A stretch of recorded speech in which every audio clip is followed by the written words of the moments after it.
Hello everyone, welcome to episode 4 where we are reading chapter 3 of The Finger Eater, written by Dick Kingsmith.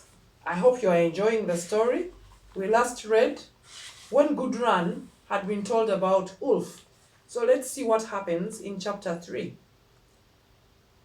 Even in those bleak northern lands, there are days in the short summer which are bright and warm and flower-filled. And on such a morning, Gudrun's father handed her a flask.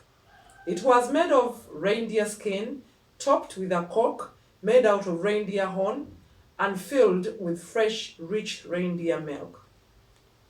"Be a good girl and take this to your mother," her father said, for the herd's grazing grounds were not far from the family tent, and it did not occur to him that she might come to any harm.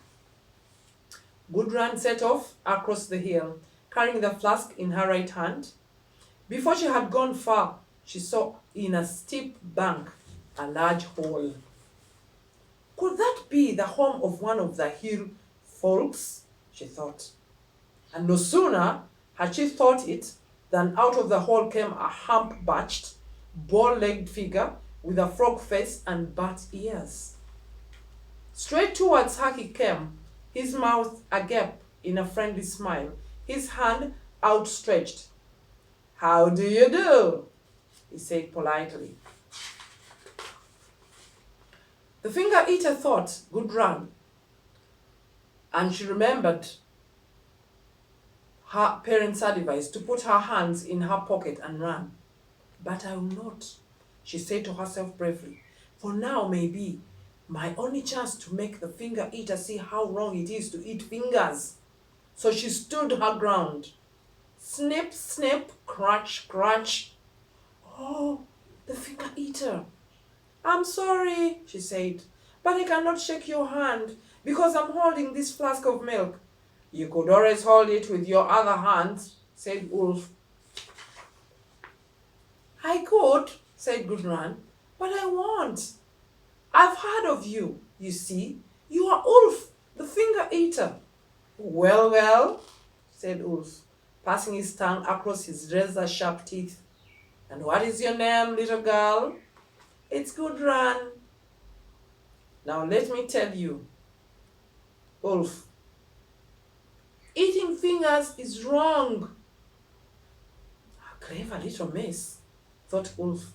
"How can I trick her?" He sat down on a nearby tree stump and crossed one bow leg over the other, looking serious and thoughtful. "You're right, Gudrun," he said. "I am wrong to eat people's fingers. I see that now. But at least give me a drink of milk." And when she holds out the flask, he thought, "I will soon have one of those lovely little pink sausages." "Not on my life," said Gudrun. "Thanks to you, both my mother and father are short of a finger." "How times fly," said Ulf. "That must have been when I was a very young troll. I've probably had 100 fingers since then." "Well, you're not having 101, said Gudrun. "But on second thoughts, I'll give you that drink." And pulling out the cork, she jerked the flask so that the milk sprut out straight into Ulf's frog face, and he stood gasping. She dashed away. So we shall end there today and look at our thematic approach.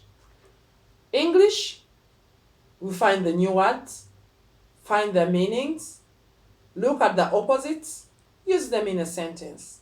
For example, what is outstretched? Let's go to SST. SST, look at the weather. How is the weather like? They read summer somewhere. What is the weather? Can we talk about the types of weather? Go to science. We have proteins. What foods do we eat to get proteins in our body? If not proteins, what else? Where do the other types of foods belong? Look at mathematics. The Ulf has said probably he has eaten 100 fingers. If he has, how many people has he met so far? Try to come out with the distance between the tent and where Gudrun is taking the milk, tell them to calculate the steps that she took to get to Ul's house before the grazing grounds. Thank you very much for listening to me. See you.